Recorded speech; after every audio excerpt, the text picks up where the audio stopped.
Ya, lawatan Presiden Jokowi ke Tiongkok disambut hangat oleh Presiden Tiongkok Xi Jinping yang mengatakan adanya kemesraan antara kedua negara. Apa saja kesepakatan yang dihasilkan dari lawatan tersebut dan bagaimana Tiongkok melihat posisi Indonesia. Kita akan diskusikan pada malam hari ini bersama dengan Pak Johari Oratmangun, Duta Besar Republik Indonesia untuk Republik Rakyat Tiongkok dari Beijing. Saat ini selamat malam Pak Dubes, apa kabar? Sehat? Sehat, apa kabar Bung Reinhard? Baik. Senang bisa jumpa lagi. Kabar baik, terima kasih Pak Jo sudah meluangkan waktu. Kita lihat di Indonesia kunjungan sudah selesai di Tiongkok dan tergambar kedekatan antara Indonesia dan juga Tiongkok, terutama Presiden Jokowi dan juga Presiden Xi Jinping. Kalau dari yang Anda lihat dan juga Pak Jo ikut juga dalam pertemuan itu, bagaimana sebenarnya kalau Indonesia kan melihat Tiongkok mitra yang sangat strategis begitu ya. Kalau dari Tiongkok sendiri, RRT sendiri melihat posisi Indonesia ini sebenarnya bagaimana, Pak Jo? Sejak 2013, kedua negara adalah partner strategik, mitra yang strategik begitu. Jadi kalau dari perspektif kita, saya melihat bahwa dari pihak Tiongkok pun melihat Indonesia sebagai strategic comprehensive partner. Jadi sama melihatnya. Dan yang kedua, ada kedekatan hubungan secara pribadi antara Presiden Joko Widodo dengan Presiden Xi Jinping.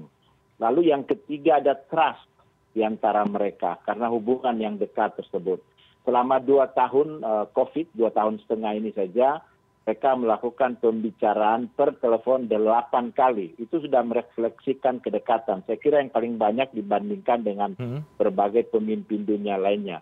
Dan itu semakin terlihat bahwa Presiden Jokowi adalah head of state atau pemimpin negara pertama yang berkunjung setelah Olimpiade musim dingin.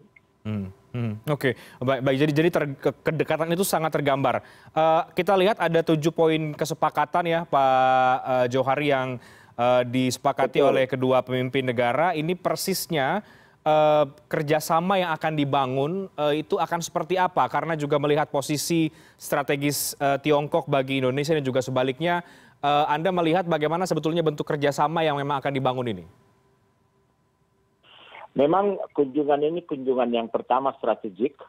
Yang kedua, fokus kunjungan ini adalah untuk kerjasama ekonomi yang saling menguntungkan. Jadi kerjasama konkret yang saling menguntungkan, apakah itu di bidang perdagangan, investasi, pembangunan infrastruktur,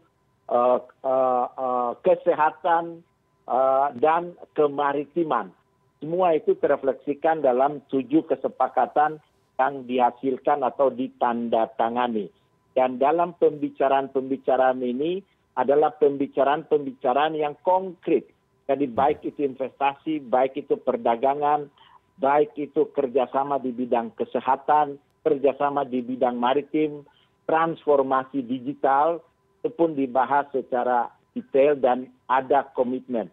Selain bertemu Presiden Xi, Bapak Presiden juga sebelumnya bertemu dengan Perdana Menteri Li Keqiang.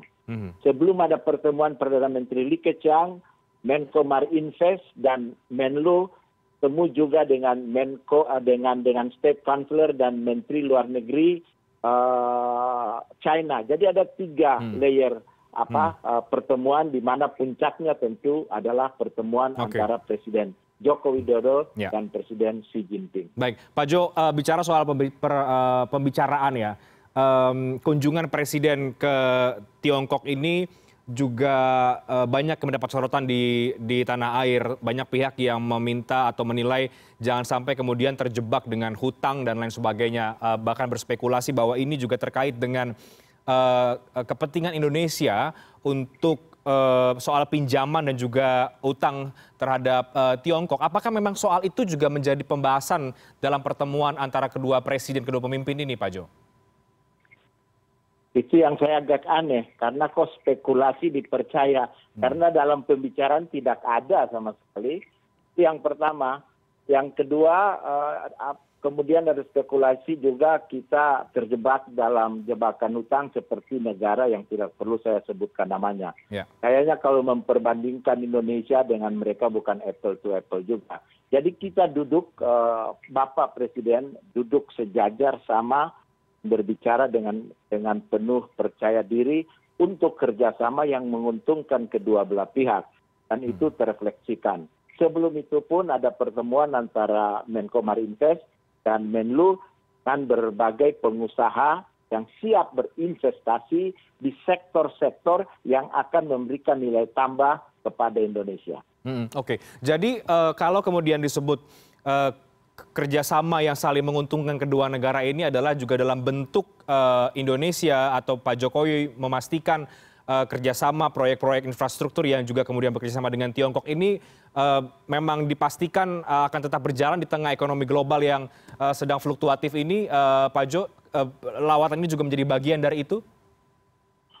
Ya, memang benar. Karena kalau mungkin saya kasih angka supaya bisa lebih jelas. Di tahun 2021 itu nilai perdagangan antara Indonesia dan Tiongkok itu di atas 100 miliar US dollar. Meningkat 50% pada situasi di mana ini. Yang kedua, investasi dari China yang masuk ke Indonesia itu 3,1 miliar. Sedangkan semester pertama saja sekarang, nilai perdagangan kita sudah di atas 60 miliar US dollar, investasi dari China sudah 3,6 miliar. Jadi sudah meningkat lebih dari 100% dibandingkan tahun lalu.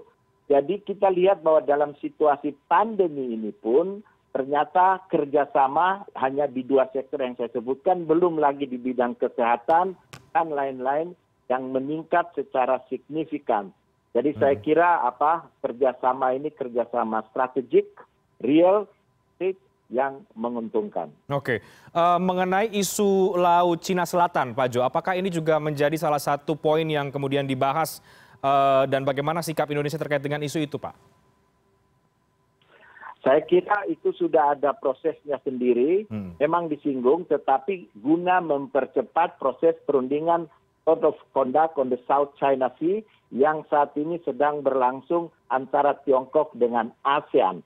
Jadi itu akan diselesaikan dengan ASEAN, sudah dibicarakan pada saat ada pertemuan khusus tingkat tinggi pada saat merayakan 30 tahun hubungan RRT atau hubungan ASEAN dan China yang diselenggarakan summit bulan November tahun lalu, itu sudah dibahas dengan pimpinan-pimpinan negara ASEAN lainnya. Dan jangan lupa kita bukan claimant states dalam COC atau dalam isu Laut China Selatan. Oke, baik. Pak Johari, kita ke isu yang lain soal G20. Sebagai presidensi G20, kita tahu juga bahwa dalam lautan ini Presiden juga mengundang presidensi untuk hadir. Sejauh mana isu soal G20 dan juga dinamika global ini dibahas dalam pertemuan kedua pemimpin ini, Pak? Oh, saya kira itu salah satu. Jadi selain membahas isu-isu bilateral tadi, mereka juga membahas isu-isu regional dan isu-isu global, mana kerjasama antara Indonesia dan China itu ikut berkontribusi dalam menjaga stabilitas keamanan dan stabilitas politik di kawasan dan ikut berkontribusi terhadap dunia.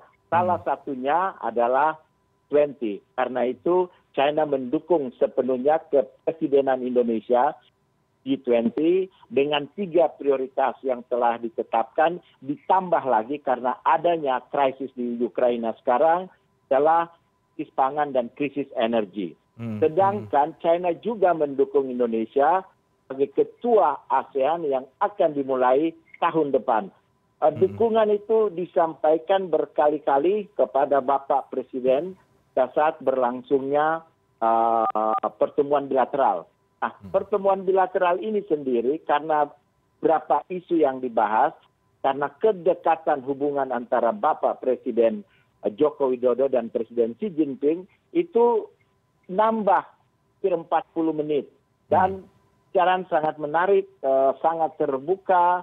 Jadi kami yang berada di sana bisa merasakan kedekatan tersebut dan hasil-hasil yang dicapai. Oke, yang kami lihat dari sini Pak, dari beberapa pemberitaan ya, bahwa Presiden Xi juga belum memastikan akan hadir. Nah mungkin Pak Jo sebagai yang ikut dalam pertemuan ini, apakah memang nantinya Presiden Xi dipastikan akan hadir di forum G20 di Indonesia Pak Jo? Nanti kita tunggu tanggalnya saja. Oke, baik. Pelaksanaannya. Tapi kan itu biasa di menjelang. Lihat juga pada saat Prime Minister G20 meeting, kan akhirnya semua menteri luar negeri, 20 menteri luar negeri, ditambah yang diundang kita kan hadir. Jadi saya kira kepresidenan Indonesia di G20 itu sangat signifikan, akan berkontribusi pada tatanan regional, global maupun dalam mengantisipasi hal-hal yang tidak kita bayangkan akan terjadi saat ini. Karena itulah tentunya Presiden kita telah menyampaikan undangan dan itu ditanggapi dengan baik oleh Presiden Xi Jinping dengan menyatakan dukungan sepenuhnya. Oke, baik. Kita kembali ke yang tadi Pak Dubes juga sempat bahas bahwa total nilai perdagangan Indonesia dan juga Tiongkok mencapai 110 miliar US dollar gitu ya tahun 2021. Jadi setelah ada lawatan ini sebetulnya apa harapan yang menurut Anda atau harapan yang tengah dibangun oleh Indonesia dan juga kedua negara dengan Tiongkok, Pak? Saya kira komitmen yang disampaikan itu akan meningkatkan ekspor kita. Yang pertama ada komitmen untuk membeli CPO 1 juta ton lagi. Yang kedua komitmen untuk membeli produk-produk pertanian dan perikanan dari Indonesia, termasuk ditandatanganinya protokol nanas, juga produk-produk turunan dari sarang burung walet, lain-lain. Jadi kalau melihat tren bahwa di semester pertama dibandingkan semester pertama tahun lalu ada peningkatan sekitar 30%, saya kok agak optimis. Tahun 2018 itu total perdagangan kita masih di kisaran 70 miliar.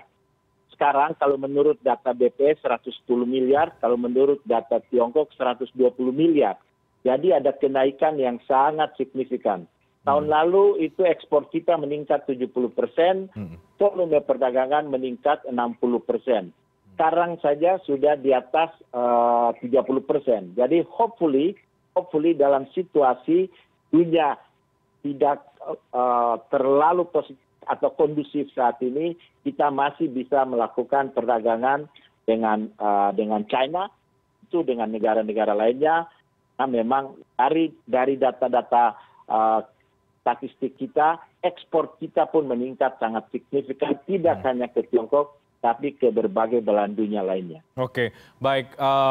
Pak Dubes terakhir, jadi merangkum pertemuan kemarin beberapa waktu yang lalu ini antara Presiden Xi dengan Presiden Jokowi, Anda melihat sekali lagi makna dari kunjungan ini bagi hubungan bilateral kerjasama kedua negara itu seperti apa? Menurut saya bahwa kerjasama ini akan semakin erat, semakin berkembang ke depan, strategik untuk kawasan, untuk global, akan memberikan manfaat langsung kepada rakyat kita. Oke. Baik, terima kasih banyak Pak Johari Orat Mangun, Duta Besar RI untuk Republik Rakyat Tiongkok. Mari kita akan lihat bagaimana kemudian hasil kunjungan Presiden Jokowi ke negara yang lain ya Pak Jo, karena juga ke Jepang dan juga ke Korea Selatan, keliling Asia Timur. Terima kasih banyak Pak Johari Orat Mangun sudah bergabung bersama dengan kami. Terima kasih Bung Reinhard. Selamat malam, sehat selalu Pak.